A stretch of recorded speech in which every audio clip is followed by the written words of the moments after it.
In 2009, I decided to take a walk every single day, no matter what the weather or my health, and that led me to my first walking project. And I went to a different spot every single day. In 2011, I decided to go for a walk in every town in Massachusetts and to find open space in every community. And there are some towns that have no designated open space, no parks, no wildlife sanctuaries, no nothing. And so at those times, I would find myself in cemeteries, because a lot of cemeteries were actually designed for walking, for the living. And eventually the idea morphed into me trying to find my own epitaph, or clues to what it should be. I may end up, if I die at 72 or 73, just putting a timely demise, because it was about time I should have gone. Yeah. So I don't know. But so that's how that all gets started. That's why I ended up in cemeteries. They were designed in the Romantic era to be a place where the lower classes, more or less, that couldn't afford to get into museums and see statuary, could wander about and see the outdoor statuary that was prevalent at that time in the cemeteries. So they also were kind of designing cemeteries to roll with the hills and to be alongside streams and such.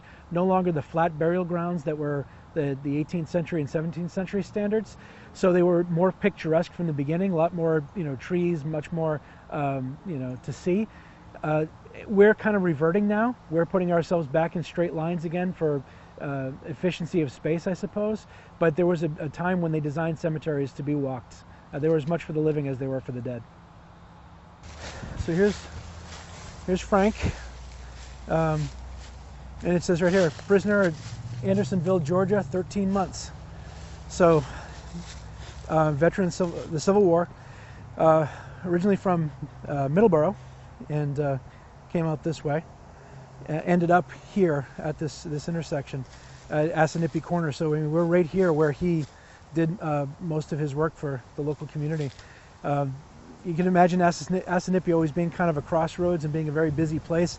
He was the blacksmith right there, taking care of the horses and their feet and such. So, an important guy in the community. It makes you wonder how many people really knew the depth of his story, that he ended up coming home at 90 pounds and walking through the door, and his parents having thought he was dead for 2 years at that point.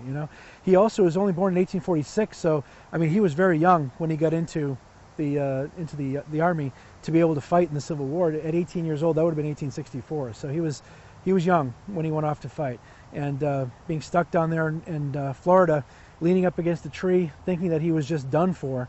He must have just figured at 18 his life was over. At one point, he escaped from one of his prisoner of war camps and was chased down by hounds and brought back again. So he was a fighter, and just an amazing tale. You really can't tell all that until you kind of go in and start to do the deep research to find out more about this guy's life. It's all there for the taking. So sometimes just seeing the stone can just spark that moment of research where you can find these stories.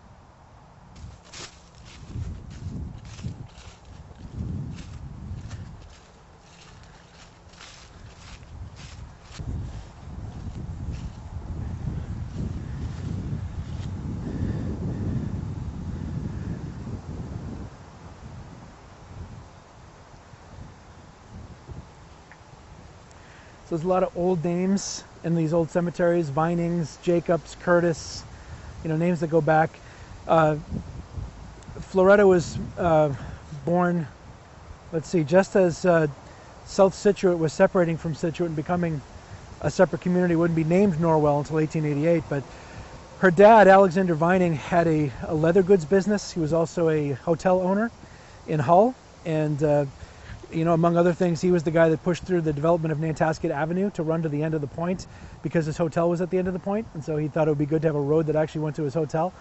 Was a selectman there, etc., and was married to Fanny. They had 2 kids, Cora and Floretta. Cora died young, and so when Alexander passed away in 1886, he left everything: his hotel money, his leather goods money, all that stuff, to Floretta, and she had just piles of cash and really kind of nothing to do. So she went to Europe for a while as they built her a 3-story house on Stony Beach in Hull, which is kind of right near the Life-Saving Museum today.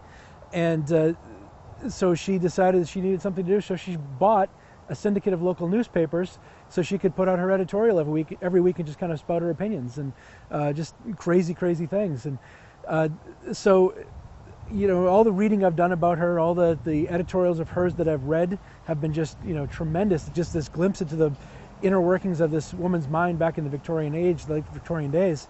And yet here she is, literally just says Floretta at the bottom of the tombstone. She's got a single marker here as well. Nothing really kind of talking about the fact that so much of the good work that was done on the South Shore was done because she just got out there and just spoke her mind. And she used to call herself the mayor of Hull, but she really reached out and did things across the South Shore for all the newspapers she published: the Cohasset Sentinel, the Scituate Light, the Marshfield Outlook, the Hingham Bucket, all kinds of things. And yet you would never guess that by just looking at her tombstone here. So I was actually looking for Floretta, figuring she'd have something really important to say in her tombstone because she said so much in life, but I guess she just ran out. So by 1922, when she passed away, there was nothing there. Funny thing is that I look at that date, 1922, and I know she's gone at that time. She never married, and so she spent most of her life railing against how awful kids were, and just all these different things about why girls shouldn't chew gum, when they shouldn't swing their arms the way they do when they walk, they shouldn't scream like wild banshees when they're getting on the train to go to the next town. Just there were editorials about this stuff, and she was always threatening to put people's names in the paper about this, saying, if I see you scream again, I'm going to put your name in the paper next week. So it was just funny to see that there's nothing there. Oddly enough, she left all of her money and her estate to her handyman, and so we're left to wonder what was the relationship with him in the end. But so there's Floretta. She was the queen of the South Shore for a while, and you'd never know it by looking at her tombstone.